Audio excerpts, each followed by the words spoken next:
Hey guys, Sam here and welcome to another episode of my Rugby League Live for South Sydney Coach Career Mode. I know it has been a couple days since I uploaded the last one.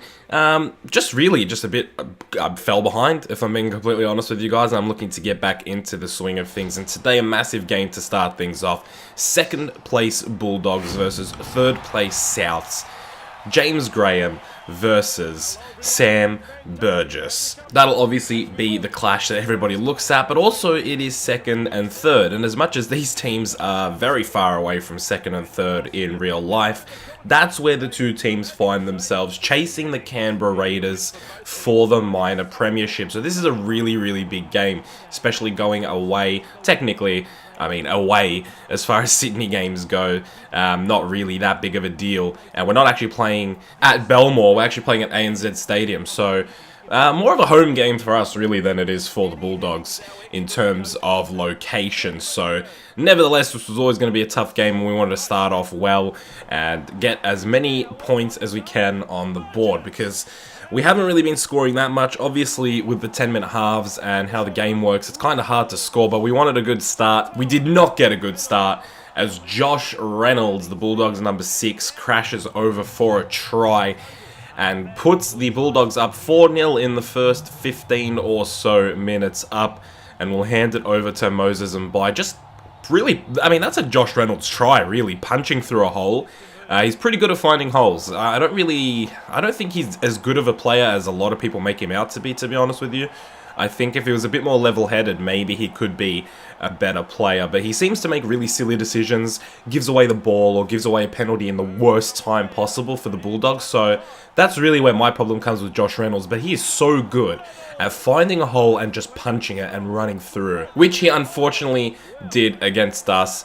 And now we are on the back foot trying to find a way to score. And speaking of punching gaps, our own number 6, Cody Walker there, getting through. He's so good on the ball, this guy. Look at him again with a sidestep and a fend and making up some great meters there. Him and Adam Reynolds, but especially I think Cody Walker really for me has been so good in the halves. In that number 6 shirt, just running the ball has been absolutely insane. Obviously behind the forwards, because you really can't compete with the forwards in this game. They are absolutely fantastic when it comes to running the ball. Adam Reynolds here now, he goes for a cheeky little run as well on the third tackle. Takes the tackle and gets us up, and I'm keeping all of this in here because we're making some great meters this set. Cody Walker goes for another run. This time he is wrapped up, and it's now Farrow who leads it on to Sammy Burgess with a side step, and 76 meters gained in this set. On the 5th tackle, we crash over. We're going to go to the bunker, but the thing in the top right corner said that we scored 1 out of 4 tries. On-field decision of no try, but you can see that Sam Burgess actually does get the ball down.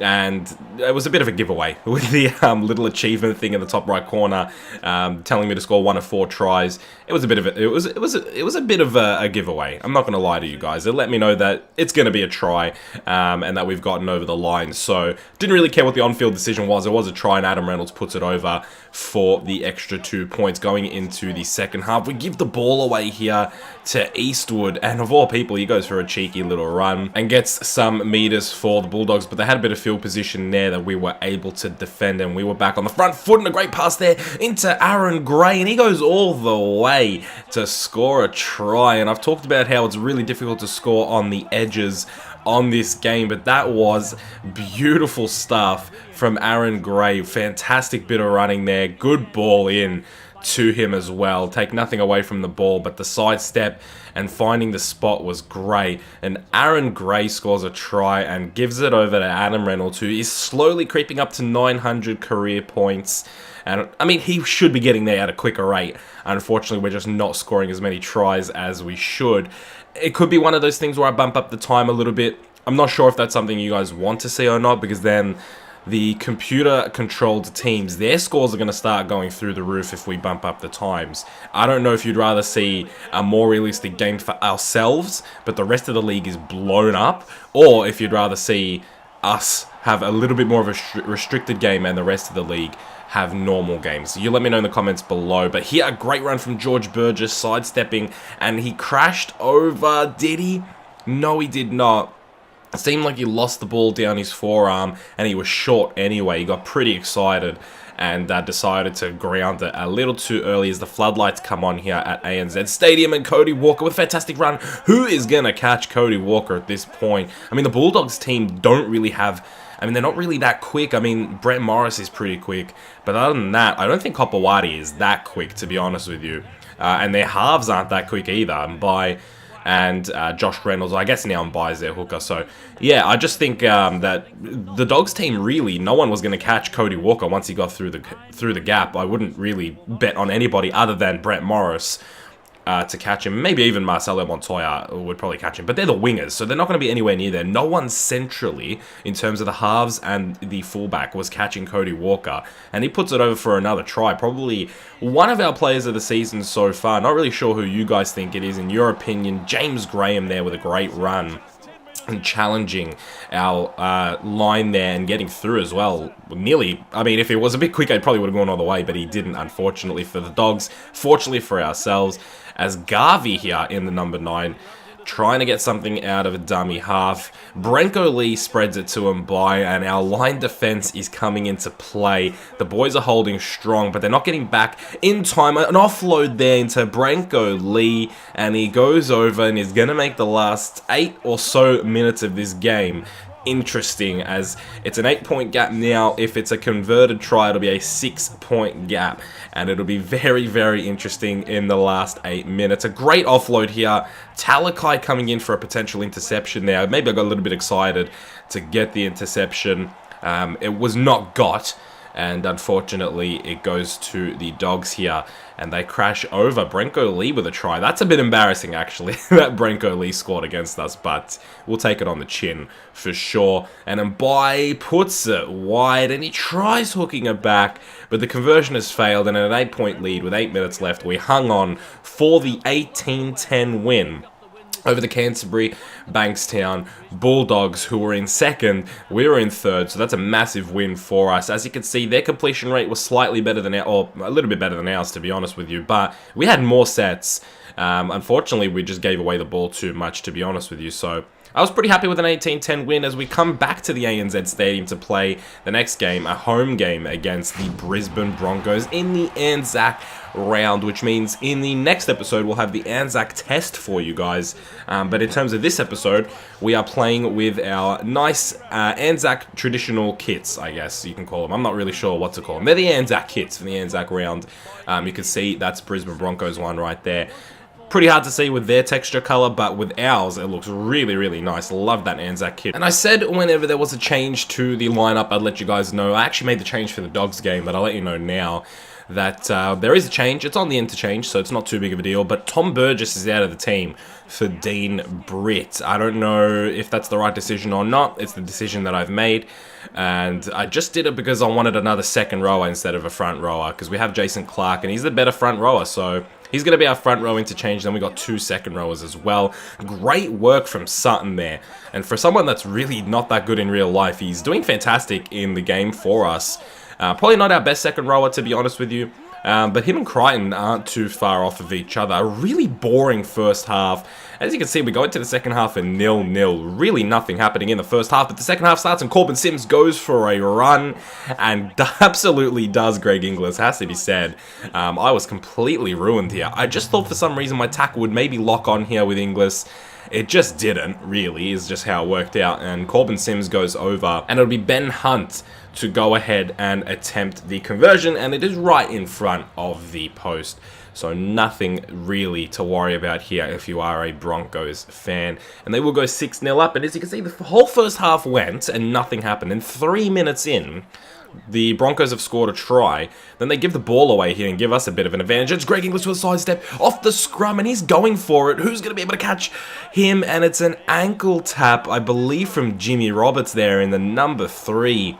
Jimmy the Jet catching Inglis, but it doesn't matter because Sutton now with a sidestep, and he goes over, and it is a try. And John Sutton, fantastic game he's having here against the Broncos. He was able to catch it in goal and return it and get out of the in-goal area, and now he's scored a try. So 2 big plays, 1 defensive, 1 offensive, and he has put us back in the game. And in the first 8 minutes of the second half, we've scored a try apiece, whereas in the first half, no one had scored a try at all and nothing had really happened. So a massive change, a real game of two halves so far, and a pretty difficult conversion here with the wind. We go 22 degrees left and it scrapes in. When I first saw that, I thought it was not a conversion at all, and maybe you guys felt the same way. But I'm going to trust the game. A really flat-footed pass there to Cody Walker, and he makes something of it and scores the second try. And when I mean flat-footed pass, I don't mean the actual pass, the person was flat-footed. I mean the way Walker received it. He received it just standing there. It felt like he really didn't make a run or anything at all. He just grabs it and then he just runs. And he finds the gap and it's a long run. He gets ankle tapped slightly and Sims goes in with a tackle in the last ditch effort. Unfortunately not enough, and Cody Walker scores another try for us and is becoming better and better, I would say, as the season goes along. Again with a conversion, this time the wind is going the complete opposite way.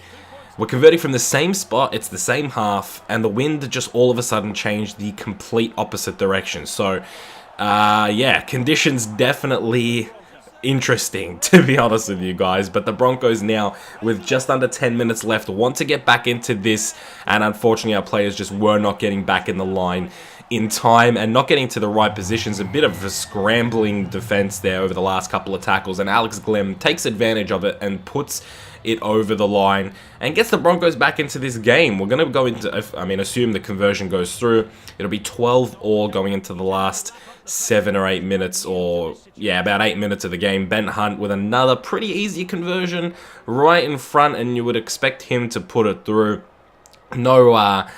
No YouTube moment for Ben Hunt, no Twitter moment where people keep posting a miss for him. He splits the middle of the uprights, and it's 12-all, and potentially our first golden point game, or maybe not. Robbie Farah with just a fantastic catch. He's then held in the tackle, and from about nearly 40 meters out, I made the decision to go for the 2 and to potentially put ourselves in the lead for this game. Not an easy conversion. The wind is not going to make this easy. I took my time angling this. I didn't put too much power. I just wanted it to go over, and it does. And the extra 2 gives us a 14-12 lead. But what a play from Robbie Farah. And here he is on the ball. The last play of the game. For some reason, I decided to offload it. I have no idea why. Corbin Sims maybe got the Broncos fans a little excited, but he was always going to get caught. But back to Robbie Farah. What a play that is, to catch the ball like that off a kick midair, bring it in, no knock on, nothing, and then get held in the tackle to get us a penalty to get the 2 as well. Robbie Farah, major play in the game. As you can see, Broncos had more possession and their completion rate was better than us. But we were just more efficient with the ball, and John Sutton for today is our man of the match.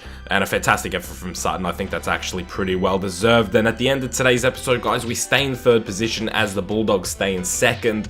But as you can see in the past 5 games, our form is the 2nd best in the league, behind the undefeated Raiders, who have won 8 out of 8 so far. Who is going to stop the Canberra Raiders? We're going to have to find that out eventually. You can see the Broncos, who we just faced, are now 5 losses in a row, which is crazy to see the Broncos all the way down there. The Titans in 2nd last, maybe a bit more believable, but the Sea Eagles are down there. The Dragons are down there.